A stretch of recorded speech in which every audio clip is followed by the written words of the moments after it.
por cuanto la conducta de mi patrocinado y el resto de ellos no adecúan al artículo 162. ¿Qué pasó con Denis Pozo Povea? Solo conducía el vehículo. Eso significa ser autor del delito de secuestro. El señor fiscal dice que hay repartición de actividades delictivas, pero si ni antes del día de los hechos se repartieron actividades delictivas, pues. Hoy nuestro código, el artículo 42, señala autorías directas, autorías mediatas. ¿Qué tipo de autoría hizo mi patrocinado? ¿Qué tipo de autoría hizo Denis Pozo? Los señores de la moto, ¿qué autoría, complicidad? Sabían que iban a retirar $10,000 de devolución de los 14,000 que estafó presuntamente la víctima, Alfredo Pozo. Así de simple es el análisis, pero no solo es lo que dice este defensor, es lo que consta en el proceso, señor juez. Hay que leer el testimonio de José Osvaldo Pozo, abuelo de las partes procesales. Hay que leer el testimonio de Silvana Gabriela Pozo Sáenz. Estuvo presente el momento en que concurren al lugar donde presuntamente mi patrocinado sale de ese lugar y le detienen al primo, a Denis Pozo, que no se dio a la fuga, más bien ahí fue torturado él, el abuelo José Osvaldo Pozo, por miembros de la UNACE, al mando de este capitán o coronel retirado. Señor juez, estos casos son los que indignan a la defensa. ¿Por qué? Porque técnicamente el señor fiscal no dio cumplimiento a dos funciones del artículo 195 de la Constitución de la República del Ecuador, a los dos principios que emanan de las directrices para los fiscales de las Naciones Unidas, que son investigación integral de la verdad, Ha dado lectura solo de las pruebas de cargo y de las de descargo, señor juez. Perdón, señor fiscal. El principio de la objetividad. Yo le dije eso. Inclusive había manifestado personalmente. Acá tiene que comparecer el coronel que simuló o hizo simular secuestro. José Juan Carlos Herrera. Nunca, señor juez. Nunca compareció. ¿Cómo puede investigarse la verdad si hay deformación y ocultamiento de elementos de convicción y de pruebas? Eso también es delito. ¿Cómo puede investigarse la verdad si se la deforma? Eso se llama fraude procesal. ¿Cómo puede existir una buena administración de justicia si hay engaño y error al juzgador? Para eso, menos mal está el artículo 32 del Código Orgánico de la Función Judicial. Se violó el debido proceso, se violó las garantías judiciales. Señor juez, señor fiscal, con todo respeto a quien considero, estimo y le respeto grandemente, pero no comparto su dictamen fiscal acusatorio. No existe responsabilidad penal y de los señores de la moto que fueron a traer un dinero que no sabían para qué iban a traer. Peor el chofer de mi patrocinado, don Denis Pozo Povea, no sabía bien lo que estaba sucediendo. El único que sabía era mi patrocinado Marlon Fernando Pozo, pero sabía que tienen que devolverle el dinero que les llevaron, el dinero que no les devolvieron, 14,000. La pregunta es, el secuestro extorsivo, el gran secuestro extorsivo, recompensa de $10,000, señor juez. $10,000. Tienes que haber solicitado 500,000, 300,000 o cualquier otra cantidad. $100 recibe mi patrocinado. Iba a recibir o conducir el vehículo que estaba conduciendo. Los de la moto, con todo respeto, creo que es $40, señor juez, de un secuestro extorsivo. Paso, estaban yendo a retirar un dinero que la señora madre cómplice de esa presunta estafa y tía de mi patrocinado tenía que devolver $10,000 americanos. Esa es la verdad. Ese es el derecho a la verdad que Fiscalía nunca quiso hacerlo. Entiendo el temor del señor fiscal. Entiendo cómo funciona. Porque mi patrocinado inclusive ha recibido amenazas, por eso tenemos una medida cautelar ante la Comisión Interamericana de Derechos Humanos. Porque el señor Denis Pozo Povea anda amenazado, intimidado en la cárcel. Dios no quiera le mate. Estoy anticipando hoy, señor juez. Enfermo. Está aparte de eso, físicamente enfermo. Para ir concluyendo, me voy a referir a lo que el colega doctor, señor colega litigante Luis García Cano me hizo referencia a la conciencia y voluntad. Me pregunto, ¿existió la mens rea, la mente criminal, para convertir en secuestro su conducta?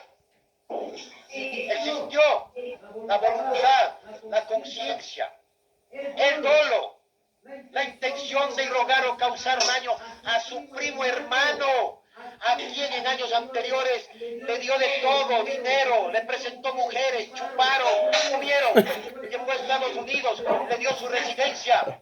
¿Qué intención de hacerle daño privándole de la libertad? Marlon Fernando Pozo tiene una buena posición económica en Estados Unidos. ¿Qué $10,000 pudo significar beneficio, como dice la norma? Para beneficio tiene un dinero.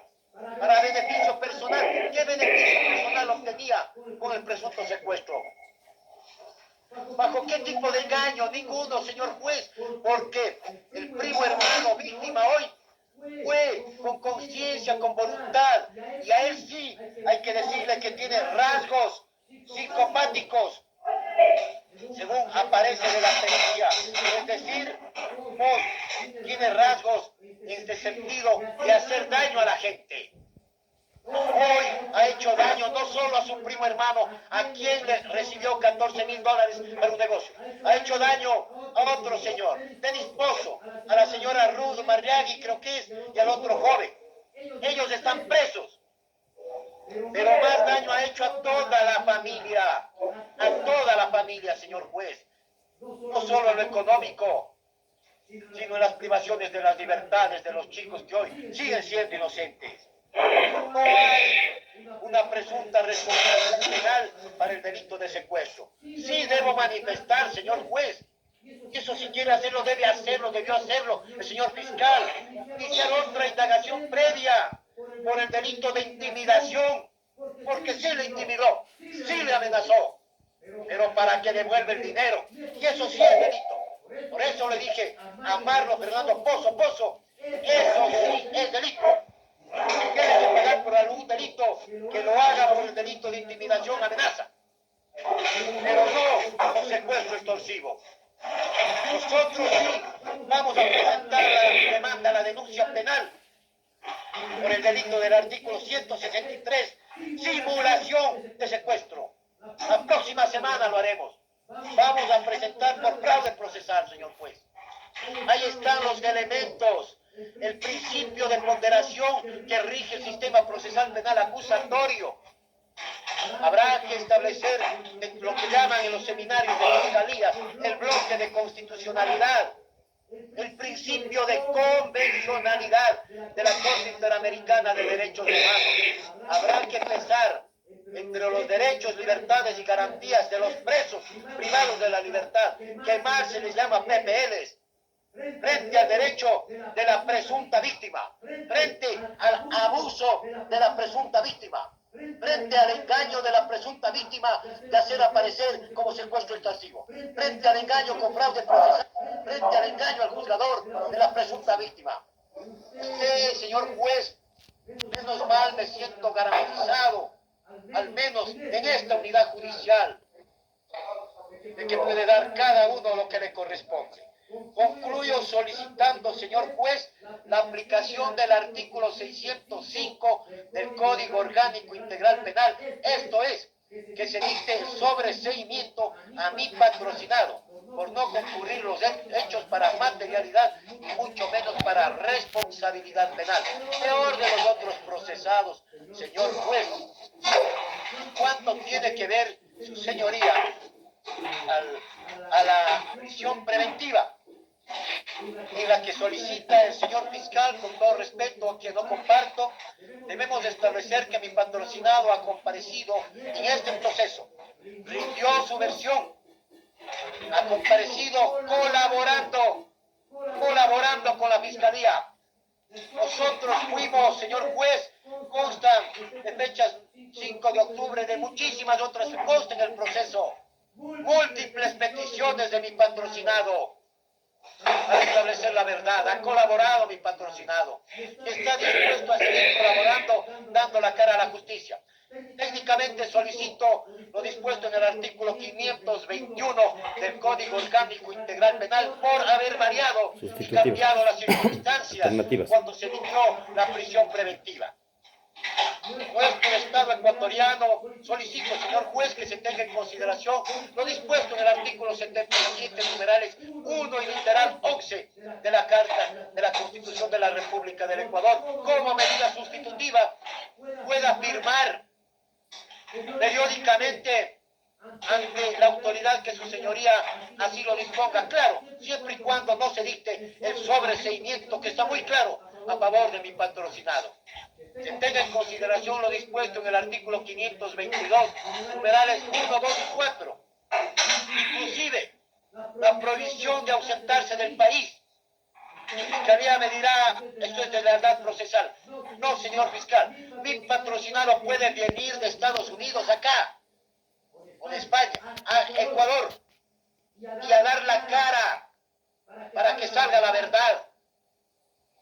Y no ausentarse del país, comparecer a todas las diligencias de las indagaciones. Señor juez, se tenga en cuenta las reglas de Tokio como instrumento internacional que establece la medida cautelar personal, prisión preventiva de última ratio.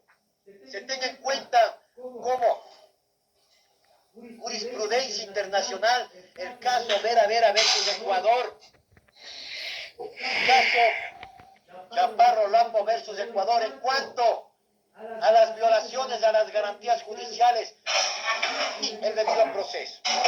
Además, tengo que referirme, de acuerdo al artículo 604, y miren que no hay exclusión de pruebas, su señoría.